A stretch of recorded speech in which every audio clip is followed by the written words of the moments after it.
చర్చ అనేది అన్న కిరణ్ గారు ఏమని చెప్పారంటే 4 క్వశ్చన్లు ఇచ్చాడు, అందరికి ఇచ్చాడు, ఒకరికి కాదు చాలా మందికి ఇచ్చాడు. 4 క్వశ్చన్లో మొన్న యాక్టర్ రాజు హిందూ ఛానల్ లో కూడా జరిగింది. ఆయన వచ్చి ఒక పాస్టర్ వచ్చి నేను వస్తా అన్నాడు కానీ రాలేదు. ఆ 4 క్వశ్చన్లే వేసాడు ఆయన కిరణ్ గారు. కిరణాస్తం ఛానల్ చూసింటారు మీరు. ఆయన 4 క్వశ్చన్లే, 4 క్వశ్చన్ల ఈ 4 క్వశ్చన్లు చెప్తే చాలని చెప్పాడు. 4 క్వశ్చన్లు ఆయన కిరణ్ గారు.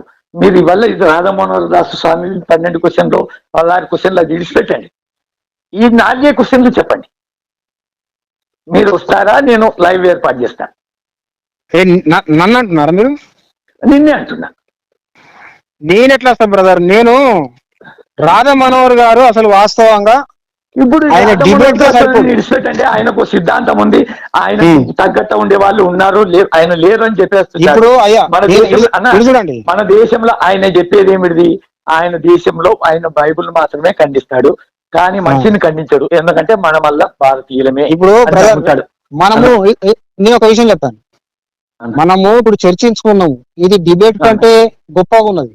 ఎట్లానంటే మీ యొక్క మనోభావము, లేకపోతే మీ సిద్ధాంతము, దాన్ని ఏమంటారు, మీ యొక్క విశ్వాసము, మా విశ్వాసము దాదాపుగా కొంత గౌరవించుకున్నట్టుగా ఉన్నది. సో మనం చర్చించుకున్నాం. ఇప్పుడు ఇందులో చర్చించుకున్నటువంటి దాన్ని బట్టి మనం ఒకసారి మళ్ళా మనము క్లిక్ చేస్తే అందులో మనకు సత్యం అనేది అర్థమైపోతుంది. సత్యం అనేటువంటిది అర్థమైపోతుంది. నేను అనేది ఏం చెప్పలేదన్నా. ఇప్పుడు మళ్ళీ మనం వేరే డిబేట్ పెట్టుకోని అవసరం లేదు. డిబేట్ పెట్టి ఏం సాధిస్తారు? డిబేట్ పెట్టి ఏం సాధిస్తారు? యేసుక్రీస్తు నిజమైన దేవుడు కదా అని స్థాపిస్తారా? ఇప్పుడు ఒకటి యేసుక్రీస్తులో దేవునికి ఉండేటువంటి క్వాలిటీస్ ఉండగా, ఒకటన్నా దేవునికి ఉండే క్వాలిటీస్ దేవునికి ఉంటాయి. మేమేమంటున్నామంటే ఇప్పుడు 4 క్వశ్చన్లు ఆయన వేశాడు, 4 క్వశ్చన్లే కాదు, 4 క్వశ్చన్లు వేశాడు. ఆ 4 క్వశ్చన్లు నిరూపించమంటే ఒక్కరంటే ఒకరు ముందుకు రావడం లేదు. అంటే ఇప్పుడు 4 క్వశ్చన్స్ జవాబు చెప్తే సరిపోతుందా? మళ్ళీ 4 క్వశ్చన్స్ వేయరాదేగా? వేయరు, 4 క్వశ్చన్లకు జవాబు చెప్పాలి. 4 క్వశ్చన్స్ కు జవాబు చెప్తారు, మళ్ళీ వీళ్ళు కూడా 4 క్వశ్చన్స్ అడుగుతారు కదా ఎదుటి వాళ్ళు. ఇప్పుడు ఒక విషయం అన్నా, ఇప్పుడు నువ్వు వచ్చేది నీ బైబుల్ కొరక లేకపోతే హిందూ గ్రంథాల కొరక? హిందూ గ్రంథాలు తెలుసుకున్నావంటే హిందూ గ్రంథాల గురించి కూడా చర్చ పెట్టాం. అర్థమైందా? చర్చ అనేది 2 దిక్కులు ఉంటది. ఇప్పుడు నువ్వు ఒక క్వశ్చన్ నీది, ఒక క్వశ్చన్ నీది, ఒక క్వశ్చన్ నీది, ఒక క్వశ్చన్ నీది అని కాకుండా ఒక రోజు మీకి, ఒక రోజు మాకి, హిందూ గ్రంథాలలో ఏమేమి తప్పులు ఉన్నాయి, ఏమేమి ఉంది అని చెప్తే మేము దానికి సమాధానము చెప్పగలుగుతాం. మీరు సమాధానం చెప్పండి. సరే సరే బ్రదర్, నేను ఇప్పుడు డిబేట్ చేసేంత స్థాయి నది కాదులే. ఎందుకనంటే లేదు అన్న నువ్వు శాంతమైన వ్యక్తివి. ఇప్పుడు వస్తాడు, ఇప్పుడు ఎవడొచ్చినా పాస్టర్ వచ్చినా డిబేట్ చేయడానికి నా దగ్గర అన్ని రకాల గ్రంథాలు నేర్చుకున్నది చిన్నప్పటి నుంచి. మనం ఇన్నే మనసులో పెట్టుకున్నాం. అన్న ఒకటి, ఏ గ్రంథమైనా ఇప్పుడు మేము బైబుల్ ను పూర్తిగా క్షుణ్ణంగా చదివేశాం. మీరు భగవద్గీత పూర్తిగా చదవండి. బైబుల్ అయితే భగవద్గీతలో ఏమున్నది అన్న? భగవద్గీతలో ఏమున్నదని అంటే 4 వర్ణాల గురించి ఒక శ్లోకం ఉంది కదా, ఎక్కడది? చెప్పండి. చాతుర్వర్ణ్యం మయా సృష్టం గుణకర్మని విభాగశ. అవును కదా? అవును అన్నా, మీరు గొప్పవాళ్ళని నేను ఒప్పుకుంటాను. మీరు అంతనన్నా చదివారు, నేను అది అయ్యా. యదా యదా హి ధర్మస్య గ్లానిర్భవతి భారత అభ్యుత్థానమధర్మస్య తదాత్మానాం సృజామ్యం పవిత్రనాయ సాధూనాం వినాశాయ చతురుస్తాం ధర్మ సంస్థాపనార్థాయ సంభవామి యుగ యుగే. ఆయన ధర్మం ఏం స్థాపించడానికి వచ్చిండు? కులాన్ని రక్షించడానికి వచ్చిండు, అంతే తప్ప ఏం లేదు. కులము అనేది ఎక్కడ ఉంది? అక్కడ కులం అనేది లేకపోతే నేను ఎందుకు బ్రాహ్మణ ద్విజన్ ఎందుకు అయితే లేను? ఎవరు నీకు నువ్వు అనుకుంటే అయిపోయినా నేను బ్రాహ్మణుడు ద్విజన్ ఎందుకు చేస్తలేరు? అన్నా నేను బ్రాహ్మణుడు నేను అంటున్నా. నీకు టాలెంట్ ఉంది, నువ్వు చదువుకున్న వ్యక్తివి, నువ్వు చదువుకున్నావు, నీకు ఇంకోటి లోక జ్ఞానం తెలుసు, నువ్వు బ్రాహ్మణుడివి. ఇప్పుడు బ్రాహ్మణుడు అంటే నువ్వు కులం అనుకుంటున్నావు, మేము వర్ణన అనుకుంటున్నాం. ఇక్కడ వర్ణన మాత్రమే చూడాలి. కులము గ్రంథంలో కులమే లేదు. ఏకలవ్యుని బొటన వేలు ఎందుకు కట్ చేసిరు? ఎవరికి? ఒకటి కులములు బట్టే కదా. ఎవరు కులమని? ద్రోణాచార్యుడు ఇది యొక్క అర్జుని యొక్క తరపున ఉన్నటువంటి వ్యక్తులు ఈ యొక్క ఏకలవ్యుని మీద గెలవలేకపోతే, అరే అతనికి బాగా ఈ ధనుర్బాణం మీద విద్య బాగా గొప్ప ఉన్నది, అతని ముందు మనం నిలవలేకపోతుంటున్నాము, కాబట్టి అతన్ని ఓడించాలని అంటే అతని యొక్క బొటన వేలును మనం విరిచేద్దాం రా అని చెప్పి ద్రోణాచార్యుని తోటి చెప్పుకొని బొటన వేలును తీసేస్తే, అప్పుడు ఇల్లీగల్ గా ఈ యొక్క అర్జునుడు మన ఏకలవ్యునికి తెలుస్తాడు. మరి దాని అర్థం ఏంటి అంటే తక్కువ కులస్తుడు కాబట్టి క్షత్రియ ధర్మం చేయద్దు అనేటువంటిదే కదా. క్షత్రియ ధర్మం చేయద్దు అనేటువంటిది పుట్టుక నుంచి వచ్చిందే నిలుస్తుంది, పుట్టుక నుంచి వచ్చిందే ఉంటున్నది ఎప్పటికీ మన హైందవంలో. కానీ క్రైస్తవంలో ఎట్లున్నది అంటే, క్రైస్తవంలో ఇప్పుడు ఎరుకలు వాడైనా మాదిగ వాడైనా ఇంకా మాది కులాల్లో మమ్మల్ని అడక తినేటువంటి మరి తక్కువ కులస్తులైనా వాళ్ళు యేసుక్రీస్తు స్థితి అలానా? అంత గొప్పోడా మీ దేవుడు? స్థితి ఎదగచ్చు. ఎందుకంటే బైబిల్ చెప్తుంది, ఎఫెసీయులకు రాసిన పత్రిక 4వ అధ్యాయం 11వ వచనం ఏం చెప్తుందంటే, విశ్వాసములోను క్రీస్తు గురించిన జ్ఞాన విషయంలోను. ఒకటి నువ్వు తప్పు చెప్తున్నావు. అలాంటప్పుడు ఎందుకు చంపించాడు? స్త్రీలని ఎందుకు వాళ్ళ కోసం అట్టి పెట్టుకున్నామన్నాడు? ఇంకొక విషయము మీ గ్రంథంలోనే ఉంది. ఏమిటి ఉంది అంటే, పురుష సంయోగం ఎరిగిన స్త్రీలని అది పాత నిబంధన కాలం ఏమన్నా? అరే అన్నా, మళ్ళా నువ్వు పాతకాలం అని నువ్వెందుకు అనుకోవట్లేదు దీన్ని?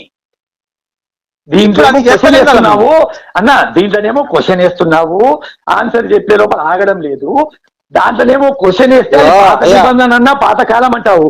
అన్నా పురుష సంయోగం ఎరగని స్త్రీ అని ఎలా? మీరు ప్రాచీన కాలపు యొక్క గ్రంథాలను పట్టుకొని ఉన్నారు, నేనేమో నవీన కాలపు గ్రంథాలను పట్టుకొని మీ నవీన గ్రంథం అది.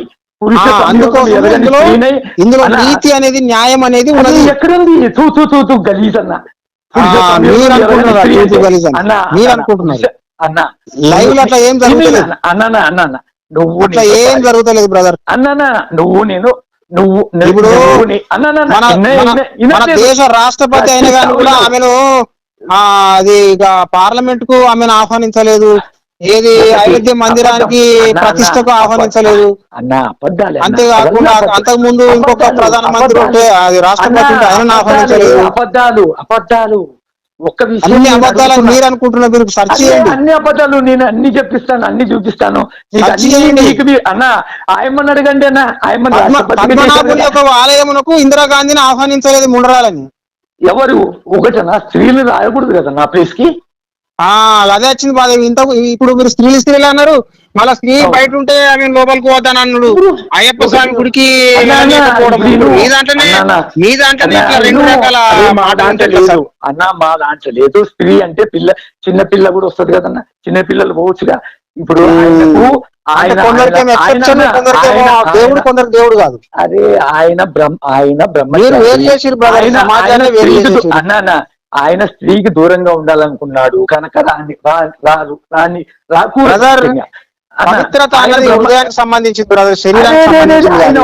అన్నాడు నాకు స్త్రీలు దూరంగా ఉండండి అన్నాడు. అర్థమైందా? మనం చాలాసేపు మాట్లాడుకున్నాం. క్వశ్చన్ చేసావు, నేను సమాధానం చెప్పలేదు. మాట్లాడుకుందాం. ఒక్కటే సెకండ్. నేను క్వశ్చన్, ఇప్పుడు పురుష సంయోగం ఎరగని స్త్రీ అని ఎలా గుర్తుపట్టాలి?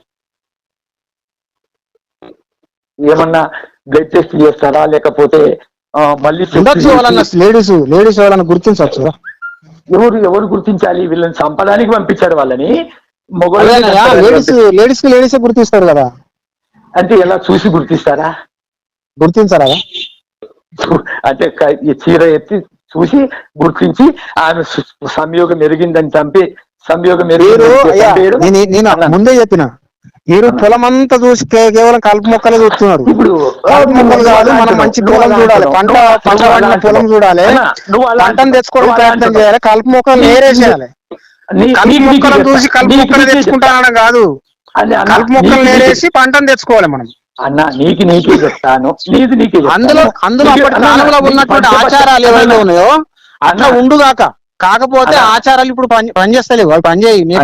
ఆచారాలు కాదు, దేవుడి ఆజ్ఞ కాదు. ఇది ఇంకోటి, ఇప్పుడు నేను నా ఇంటికి పిలిచాను, పంచపంచ పరిమాణాలు పెట్టాను, దాంట్లో కొంచెం వచ్చి చిన్నపిల్లల పేంట తెచ్చి పెట్టాను పక్కన, చిన్నది కుంకుడుగా ఎంత గింజ. అప్పుడు మీ పరిస్థితి ఏందన్నా తింటారా? ఇప్పుడు ఆ మాటకు వచ్చేస్తే ఒక 30 ఏళ్ల క్రితమే మమ్మల్ని హనుమన్ల టెంపుల్ ఎక్కనివ్వలేదు. ఒక విషయం చెప్తున్నా, ఇప్పుడు కూడా స్త్రీకి విద్య అన్న, ఇప్పుడు కూడా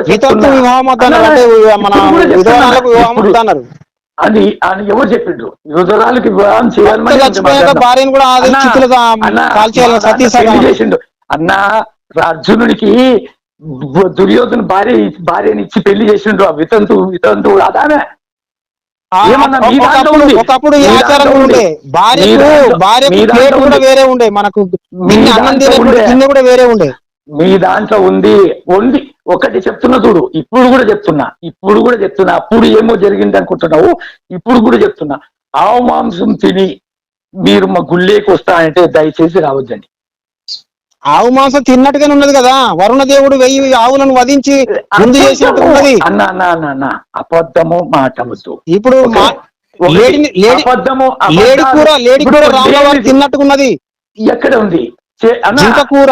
రామవారు నోటికి వచ్చినట్టు చెప్పకూడదు. లేదు, ఒక నదిని దాటే క్రమంలో నది దేవతను ప్రసన్నం చేసుకోవడానికి ఆయన ఒక లేడిని వధించి వంటకం చేసి ఆ మాతకు మొక్కి పార్వతి మన రాముడు నైవేద్యం పెట్టి మరి తిన్నట్టుకున్నది గరికపాటి గారు. అంతేకాకుండా కొంతమంది మేధావులు ఏం చెప్పారనంటే నిజమే, తిన్నది వాస్తవమే, వాళ్ళందరూ క్షత్రియులు, అప్పుడు ఆ కాలంలో వేట మాంసం తిన్నారని చెప్పడం జరిగింది. గరికపాటి వారు కూడా కన్నప్ప కూడా తను కొన్ని వేట మాంసం తీసుకొచ్చి శివునికి పెడతాడు.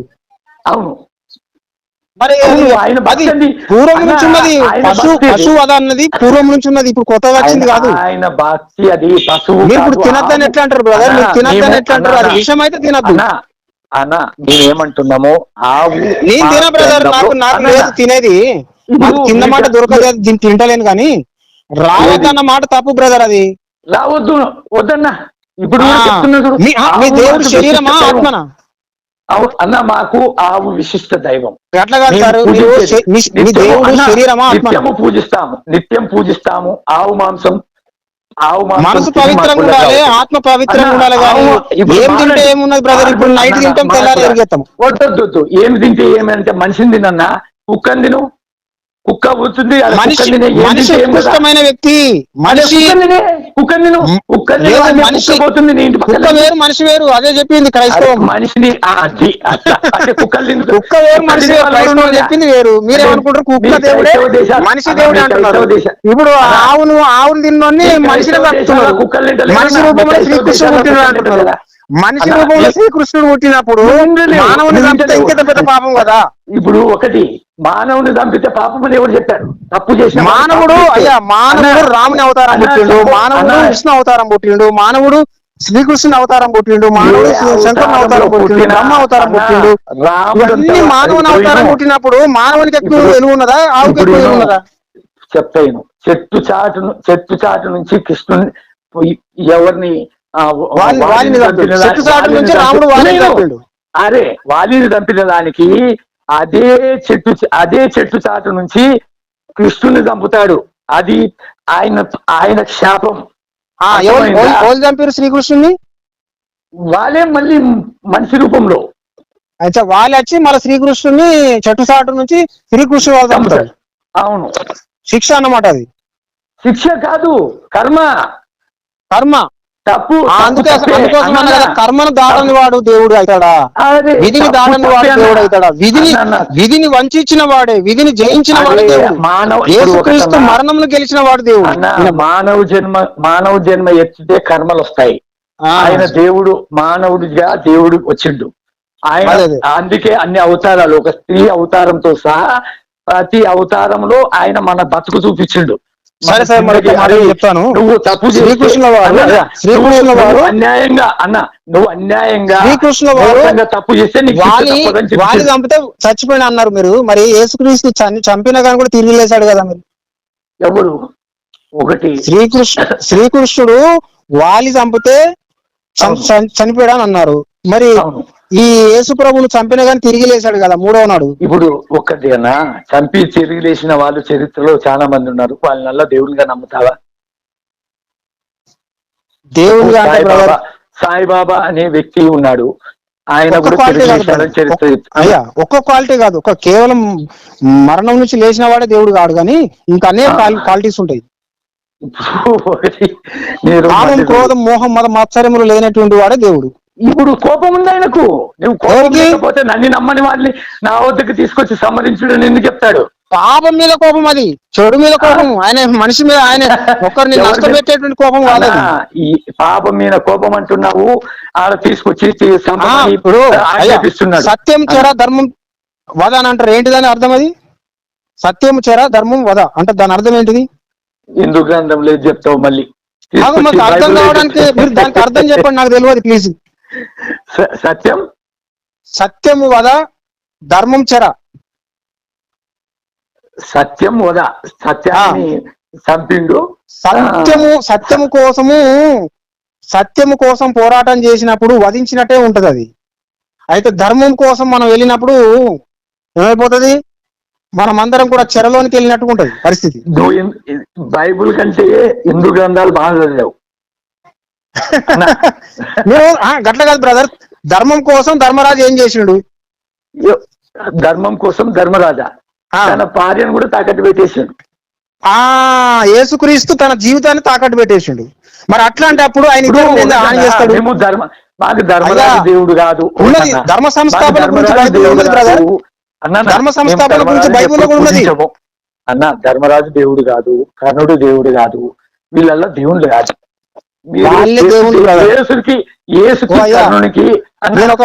ధర్మరాజుకి పోలిక పెట్టవద్దు. నేను ఒక విషయం చెప్తా ప్లీజ్ వినండి.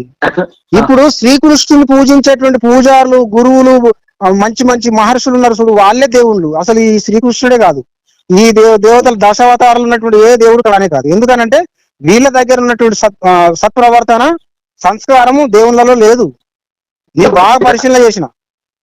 ఎవరి దగ్గర సత్ప్రవర్తన? ధర్మరాజు లాంటి వాళ్ళే నిజమైనటువంటి దైవమూర్తులు. ధర్మరాజు అంటే కాకుండా మరి ఇప్పుడు ధర్మరాజు లాంటి వాళ్ళు, ఇంకోరు మన ద్రోణాచార్యులు లాంటి వాళ్ళు, ఏది ఇప్పుడు పోతే ఇప్పుడు మన బ్రహ్మం గారు, పోతులూరు వీర బ్రహ్మం గారు, ఇట్లాంటి కొందరు ఉన్నారు చూడు. ఈ మహర్షులు గొప్ప వాళ్ళు. వీళ్ళు ఎవరిని పూజించారు? వీళ్ళు పూజించడం దైవాన్ని పూజించారు. ఈ పేర్లు అనేటి ఈ కథలు పుట్టించారు, కానీ నిజమైన దేవుని పూజించి. జ్ఞానం ఎక్కడి నుంచి వచ్చిందన్నా? ఆ జ్ఞానం ఎక్కడి నుంచి వచ్చింది? భగవద్గీతనో లేకపోతే ఏదో సర్వోన్నతుడైన దేవుడి నుంచి వచ్చింది. నేను యెహోవా అనుకుంటున్నా. ఒకటి యెహోవా గురించి చెప్పొద్దే నాకు. యేసునన్నా కొంచెం నేను దేవుడిగా నమ్ముతాను, కొద్ది గొప్ప ఏదో ఒక దగ్గర ఏదో ఒక చనిపోయాడు పాపం అనే సింపతి ఉంది, కానీ యెహోవాకి ఎటువంటి సింపతి లేదన్నా. చాలా మంది చాలా గలీజ్ వాక్యాలు ప్లస్ వచ్చేసి ఎవడైనా గుడికి తర్వాత మనం మాట్లాడుకుందాం. మనం ఇప్పుడే వెళ్ళిపోవడం లేదు. నాకు కొద్దిగా గొంతుకంత ఇంటికిపోయింది అన్న, జర హెల్త్ బాగాలేదు, కొద్దిగా 2 రోజులు జ్వరం ఉంది.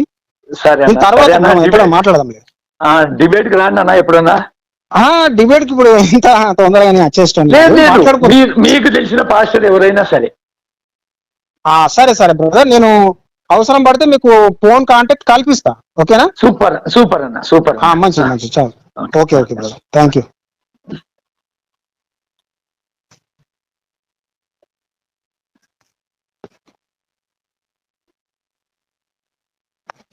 హలో అన్నగారు, ఏమనుకోవద్దండి, ఒక్క క్వశ్చన్ వేయాలని వచ్చాను. అయ్యి అన్నం తింటున్నా బ్రదర్, నేను ఇప్పుడు మాట్లాడలేదు. ఒకటే క్వశ్చన్ చెప్పండి. ఇప్పుడు ఆవును తిన్నదానికి గుళ్ళెకి రానియట్లేదు అని మేము అంటున్నాము. ఒక పందిని తిన్న వ్యక్తిని ముస్లింలు రానియడం లేదు కదా, మళ్ళీ వాళ్ళని క్వశ్చన్ ఎందుకు చేయడం లేదు? మేమా? మీరే కదా చేయాల్సింది.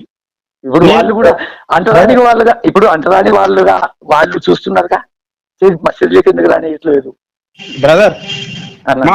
మా పూర్వీకుల నుంచి అన్న దాదాపుగా చాలా వరకు కొన్ని జంతువులను వేటాడుకొని బ్రతికిన స్థితిలో నుంచి వచ్చినాం బ్రదర్ మేము. అవును అవును, అది చరిత్ర చెప్తుంది. ఎందుకంటే అవే స్టార్ట్ అన్న, అవే స్టార్ట్ అని నేను ఒక విషయం ఇప్పుడు వద్దులే, తినండి. అదే తినండి. Okay okay.